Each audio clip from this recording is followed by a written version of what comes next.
Hey guys, Kev here, and I have a full review to do for you.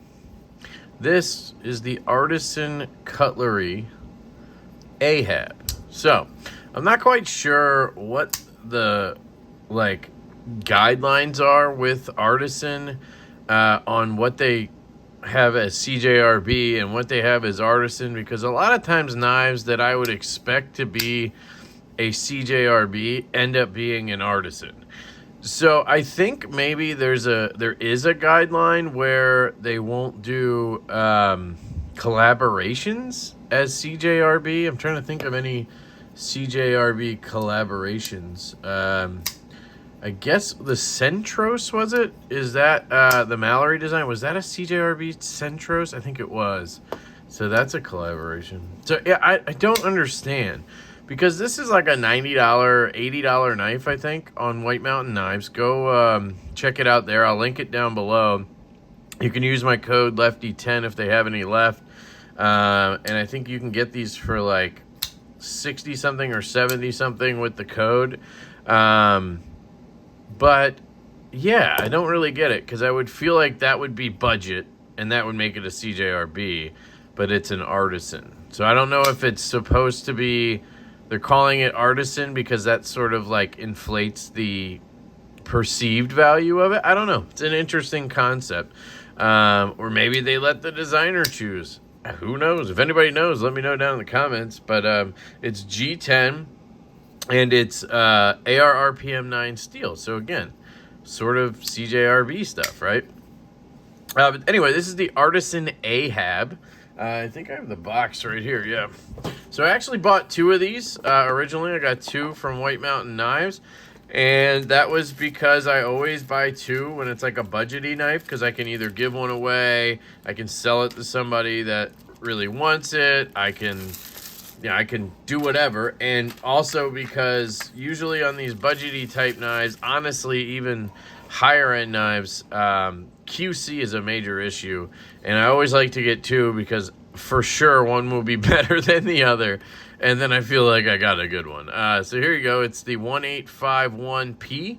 P is for Paul. P is for not G10. See on here, okay, so that's the model number, and then BK is the denomination, or whatever you want to call it. Denomination. It's a church. BK stands for black, obviously. And then the other one said WD for wood, because I actually had the other one was this sort of wood material. I don't know if it was like that Gaborsha type wood. But it comes with this sort of cloth pouch and then this box. So you don't get the full Artisan treatment. Again, don't quite understand what you're doing here, Artisan. Why not just call this a CJRB, throw it in the shitty cardboard box with the flap on the side that you do with all your CJRBs? Like, if you're not going to give me the full tin treatment and everything, why call it an Artisan? I don't know. I know it's stupid, and it doesn't matter, and it really doesn't. It's just something I want to, I want to know I want to know what's happening. And I feel like they just arbitrarily choose, yeah, it's an Artisan. You know? It's like, okay, I guess it's an Artisan now. I felt the same way with the, what was the one that they did with Pinkerton? Dirk Pinkerton. That was in AR-RPM 9. It was one of the first knives in AR-RPM 9. It was sort of had that sort of Persian blade.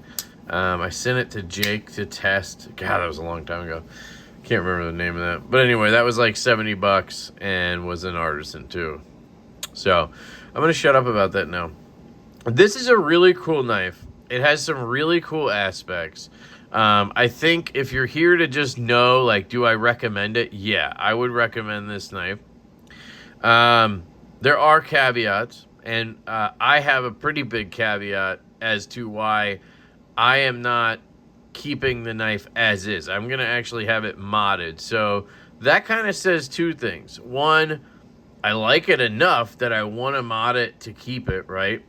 And two, there's obviously something amiss with it that I want to get modded. So it kind of goes both ways, right? Now, it could just be a me thing, in which case, doesn't really matter. We all know I'm a super picky dude, so keep that in mind. And my tastes have really risen to where I like a lot of higher end stuff, so it's hard for me to get super excited about a budget knife long term. Like, I get excited about budget knives, and I enjoy budget knives. I have plenty of budget knives I give good reviews to.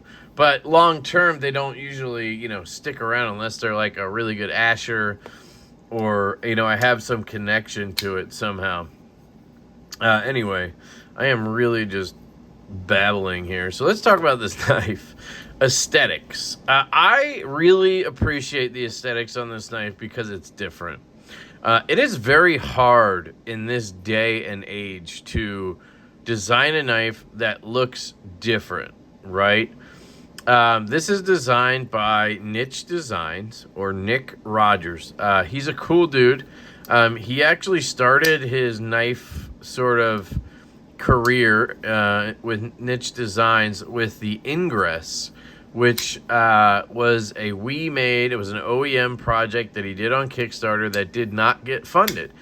There's a lot of stories like that, guys, and usually these guys don't tuck tail and run. They have now created relationships, and they embed themselves in the community, and then you usually see them crop back up and come back if they have a good enough design language or whatever. You'll see that happen, and I really like that. You know, like Arcane Design had a failed Kickstarter to start his career, I believe.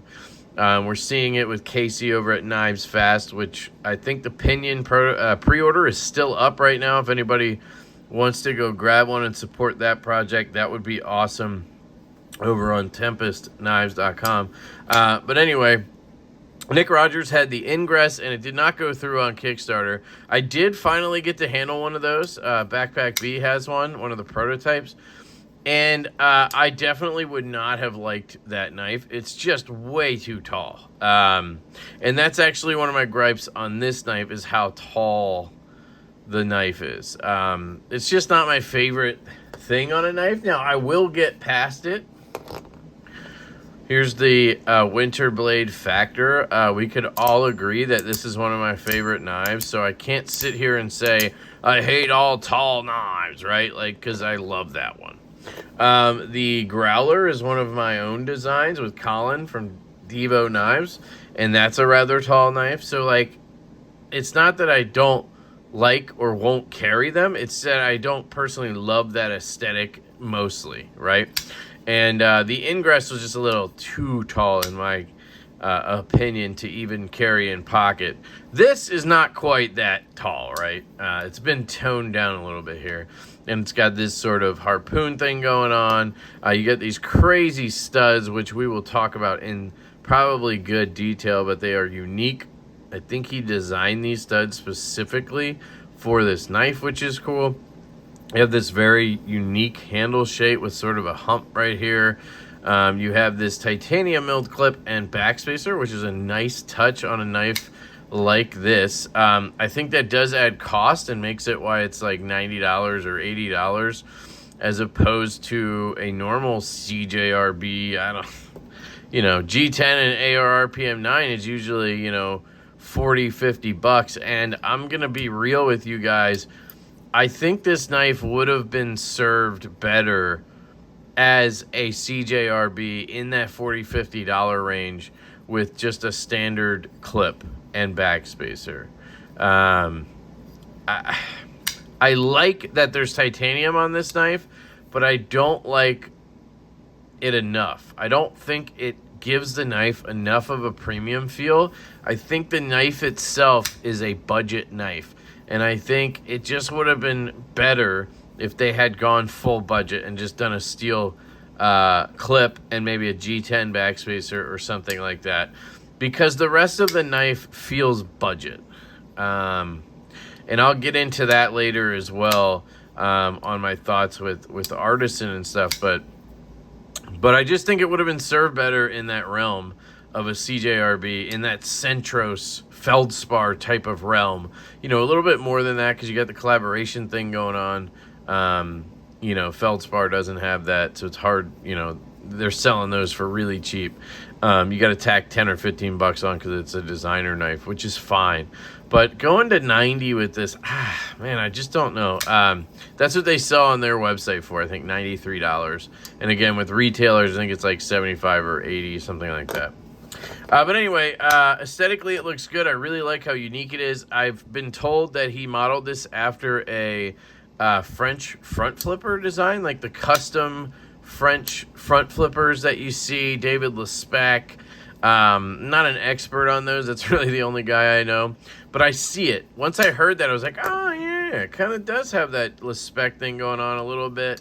You know, you combine a David Lespec with like a JG Scout, boom. You know, this has that look. But it is unique, I think. And in the realm of production knives, you don't see that kind of design language ever, almost. So I think it's really cool. I guess Philippe Georget is also one of those French front flipper guys. But you just don't see that in production knives. So I think it's really cool that he modeled it after that. It's stupid thin. And the blade stock's really thin. The handle's relatively thin as well. We can actually measure it if you want.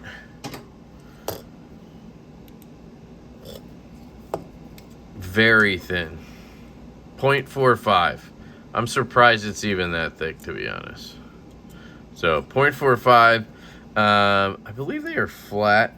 I don't think there's any contouring. Maybe a little bit of contouring. Blade stock's probably going to be around 11. What? No way. 0.09 blade stock? Let's back up. 0.1. Let's go down here. Yeah, okay. We're back to 11 here. So I was thinking 11 thousandths. Or 0.11, sorry. Very thin, though. And it's very slicey. You got a full flat grind. You can see it there. It is very, very slicey. If I grab some paper.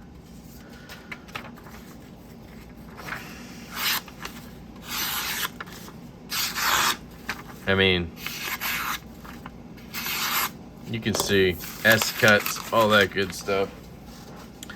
So anyway, aesthetically, I like it. Sorry. Ergonomically, it's actually very comfortable.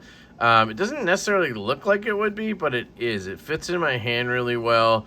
The Poon, actually, after handling it for a bit, is in a good spot. If I ride up to the front here, I'm kind of right here, and I've kind of learned to just, you know, back my thumb to here. My natural grip from the beginning was always to have my thumb like right here on that point, and it kind of sucked. But this feels pretty damn good. It kind of nestles in there. Very much kind of like the Stout. It kind of just nestles in there. It's very comfortable. The pinch grip is really good on this knife. So I think the ergos are good. I feel the clip, obviously. Left-handed there. Right-handed, it's almost gone. Like, there's almost, you know there's a clip, but you barely feel it, right? Cutting, talking about ergos now cutting. Again, very thin, very slicey. The one thing I talked about a lot in my unboxing was how the way it's designed, how straight and long it is, even though it has this low tip, it kind of wants you to point the blade at the sky, right? And what I want in a knife is utility cutting. I want to aim down. So for example, I have this prototype of the CM Knife Designs collaboration Best Tectonic. And this has sort of a similar looking blade shape, right? Would you agree that that's sort of a Warney style, sheep's footy style blade, right? This one even arguably would have a lower tip. But because of the size of this knife being right around 3 inches, and because of the way it's designed, I get into this pinch grip like this, and I want to cut shipping labels, I want to open a package, I want to do whatever, right? And I want to get down to that tip. Boom, look at that. I'm right there using that tip, right? On this knife, because of the length of the knife, when I put it into that grip, the handle is in my palm right here, right? And the way the blade is, it's kind of, again, wanting to go up. So me getting into that sort of grip, I'm kind of up a little bit higher. Where on this, I'm already at that tip right there, right? And what I griped about in the unboxing was that I would have to be up higher because of the way it is. But in practice, once I actually started using it and I cut some shipping labels with it, I really like it. And you can see I can actually utilize that tip a little bit better than I originally thought. I'm pretty low on the handle. You know what I'm saying? I'm not up here like this. So I was wrong about that in the unboxing. I want to make sure I point that out. You can get to the tip relatively quickly. Now, it's still going to be easier on this just because of the sheer size of the knife, right? But I really like this spot right here to put your index finger. You can rest it right in there, and you get pretty good control. Now, I'm pretty far away from the tip, so it's not the best control. You can climb up like this, but now you're really going to have that issue, right? Now you got the knife all up in your wrist, and you can't really get up there. So for me, this is the best grip, and you mostly get really good control, right?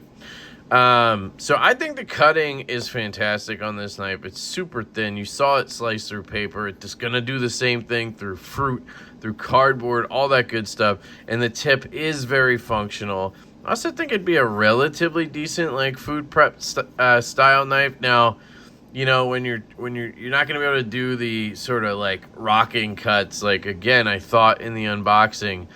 So it is again more of a utility style blade than I was thinking. So I'm kind of backtracking from the unboxing, but that's why we carry and use the knife a little bit before we do a full review. All right, carry. So this is where my gripes start to begin a little bit.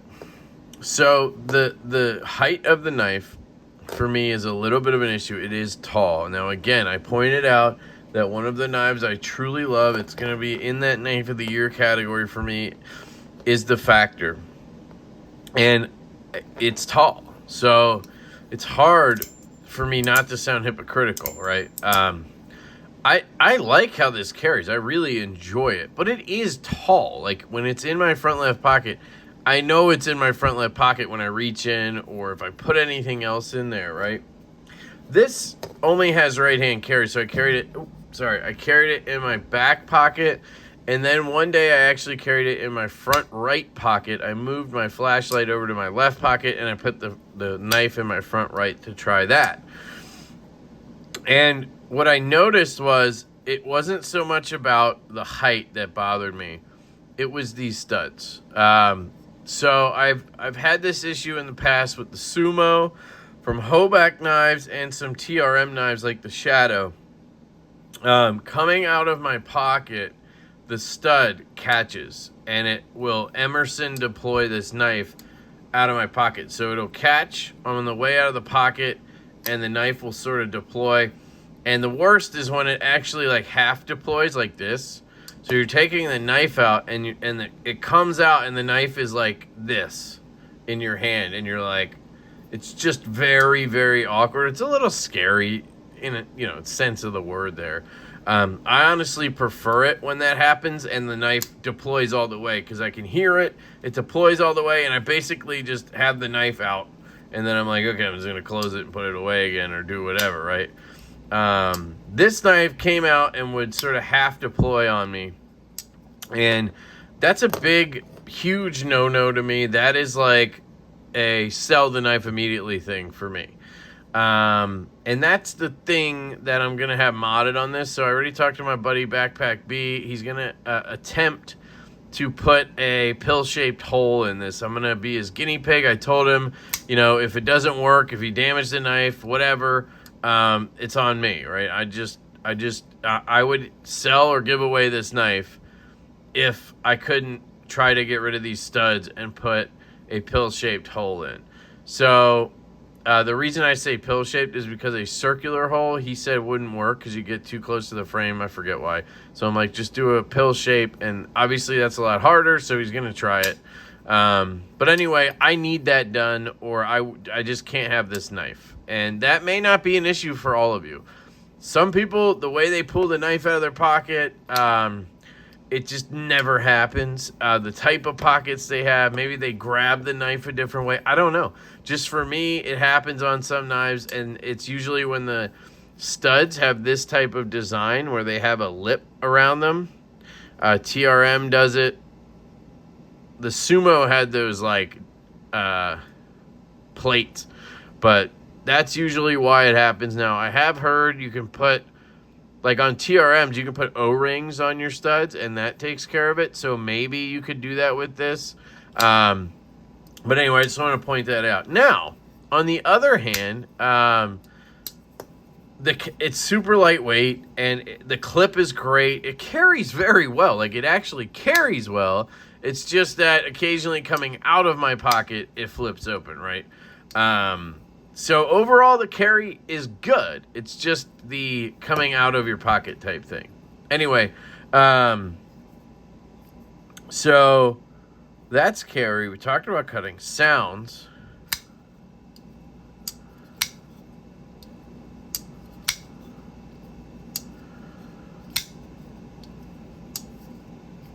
Oops. Okay.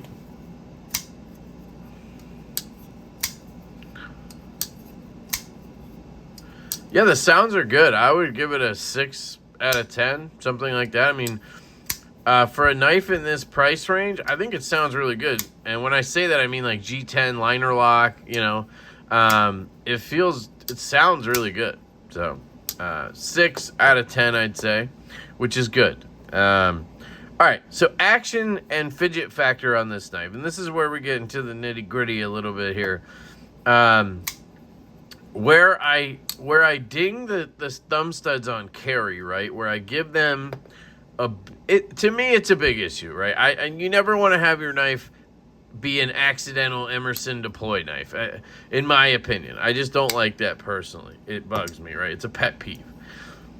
On the flip side of that, these are probably the best thumb studs ever. So, you got to make your decision here, right? If you're thinking about buying this knife, the deploy thing sucks, right? But the studs themselves are incredible.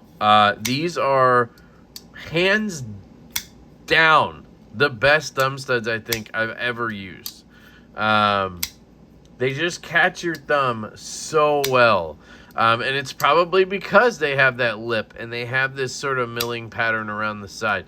They just work so well. For example, I really like the studs on my Christensen Maverick S, right? Just fantastic studs. They're beautiful. You know, these are obviously Chad Nichols Zircuti, but, you know, they make them out of titanium as well.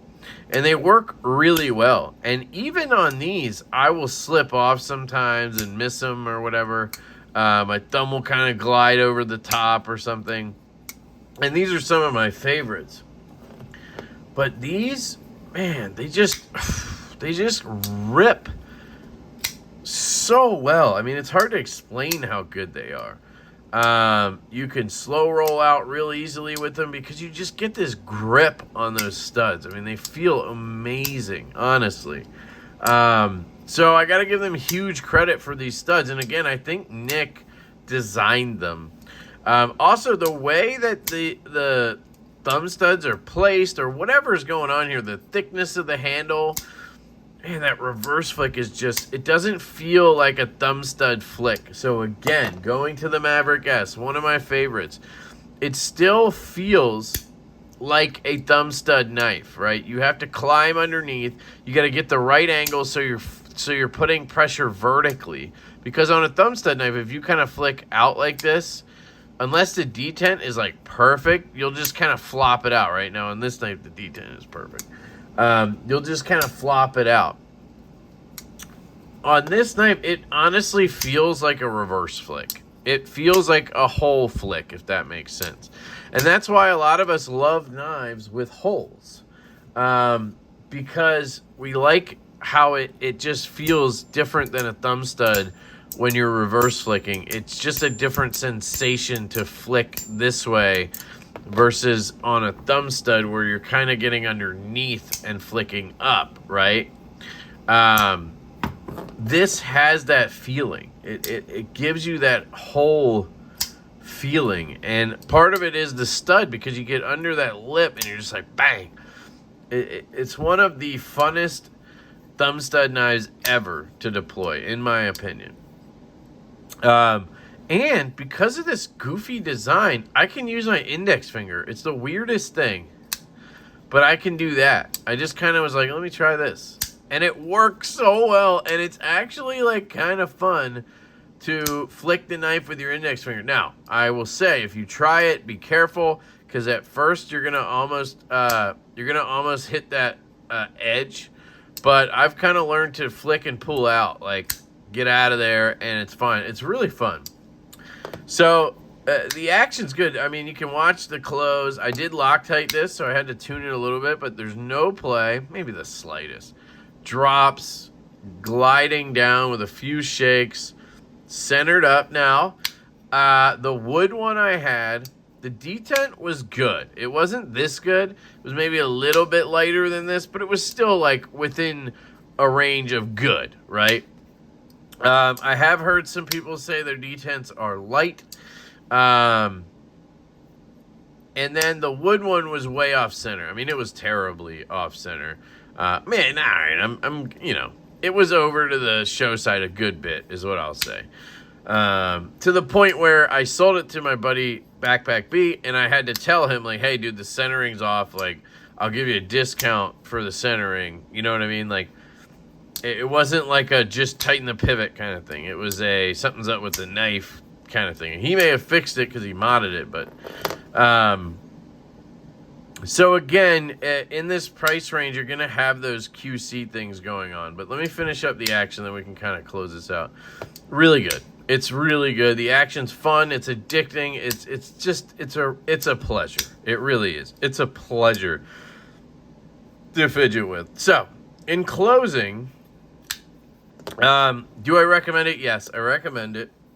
But caveat is the stud. You got to know that you're okay with that Emerson thing, or you've had knives like that and it's not an issue for you, or whatever, right? Try an O-ring, something like that. I'm sure plenty of people are going to say that never happened to me with this knife, and that's great.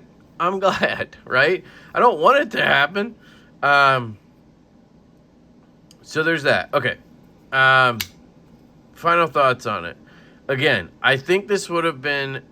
It's already a great knife, and they already are popular. So this is just me. But I think having put it in that more budget realm, that $40, $50 range with the steel clip and backspacer, I think would have set this knife off, because these Artisan liner locks, they feel cheap. And I hate saying that, but they feel cheap. I think it's because they go thinner than anybody else, right? Like, so it's a positive and a negative. Like, here's the Kubi Royal, right? You can see the thickness on the handle. And this is not a thick knife by any means. It's not like too thick or anything. Let's just see. Contoured scales, but it's at 0.54, and then you have contoured scales, right? And that's where Kubi's usually sitting around, right? You know, they might do 0.51 or something with flat scales, but it makes the knife feel more solid, because it is, right? Artisan tends to do these really thin. Again, we measured it earlier as 0.45. They tend to do these really thin knives with liner locks, and because you have such a thin knife and thin liner, and I mean, look at the lockup on that. Just, I mean, look at the lock bar. It's just, so it ultimately ends up feeling kind of cheap, right? And I'd say like the Forrest, Mallory design Forrest, love that knife. That thing was knife of the year in that price range for me. That had that sort of cheap feel too, and it's just because of the thinness and the overall build. It's not titanium in there. It's, you know, doesn't have titanium scales over top to make it feel sturdier or something. You get what I'm saying. So you have that aspect to it, and that's why I think having it in that lower tier, just going full budget, would have made more sense to me. So there's that. The grind lines are beautiful. Other nitpicks on this for me are, you can see the detent ball track coming out, right? You can see it when the knife is open. You can see the detent ball track. So that's the detent ball rides on that, right? And I really never like to see an exposed detent ball track, just because you can get shit on it. Like if you're cutting, you could get like fruit, you get like shit on there, and then you close your knife and you're getting it all over your action. That's not good. End of the world? No. Just something to note. The lock bar access is not my favorite. It works, right? It works.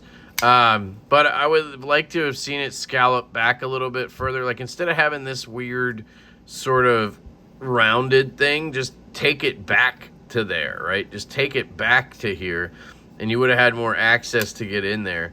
Or maybe put a little bit of jimping right here, do something, I don't know. I think it would have benefited from a little more lock bar access, but it does work. It's not like a huge deal.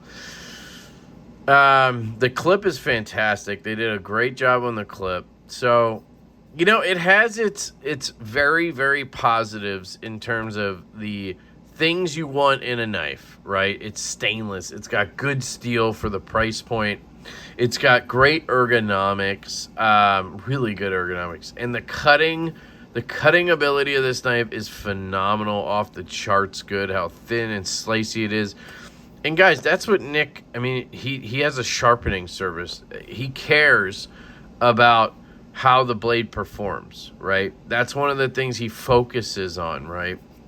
I think just looking at his designs and knowing, I don't like know him per se, like I've chatted with him on Instagram, but we're not like friends or anything. And I don't mean that in like a bad way. I just mean we haven't gotten to know each other. You know what I mean? From what I've seen, it seems like he's a dude who cares about ergonomics, and he cares about the performance of the knife above other things, like maybe aesthetics, you know, above maybe the action of the knife. That might not be his top priority. You know, having a drop shut knife, you know, that kind of stuff. Again, I don't know the guy personally very well, so I might be getting that wrong. But to me, it just seems like ergos and blade performance are top priorities for him. And he nailed that on this knife. This knife is a pleasure to use. And I think that's important to note. So I have my gripes with it, guys, but the Artisan Cutlery Ahab ultimately is a really good knife. And at this price point, I gotta say, it's phenomenal. It's one of the better, you know, $70-ish knives on the market right now. So, yes, like I said, I have those gripes, but I am one of the pickiest sons of bitches out there. But I still wholeheartedly recommend this knife. And if you're a user of knives, this is your guy. I think maybe if you're the type of guy who's like me, where you're constantly taking the knife in and out of your pocket and fidgeting with it, maybe it's not the knife for you with these studs, right? But if you're the guy who takes the knife out when you need it and uses the blade and everything, I think this is a home run. So hope that makes sense to you guys. I am going to see about getting that hole put in here and see where that takes me, because I think a pill-shaped hole on this is going to be absolute money. Won't have to worry about the Emerson deploying thing.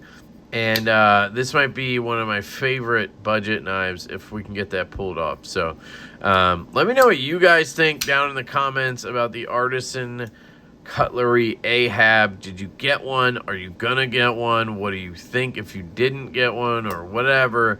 Shout out to Nitch Designs. If you guys don't know, Nick Rogers is also the guy behind the If You Know, You Know shirt with all the steels on it.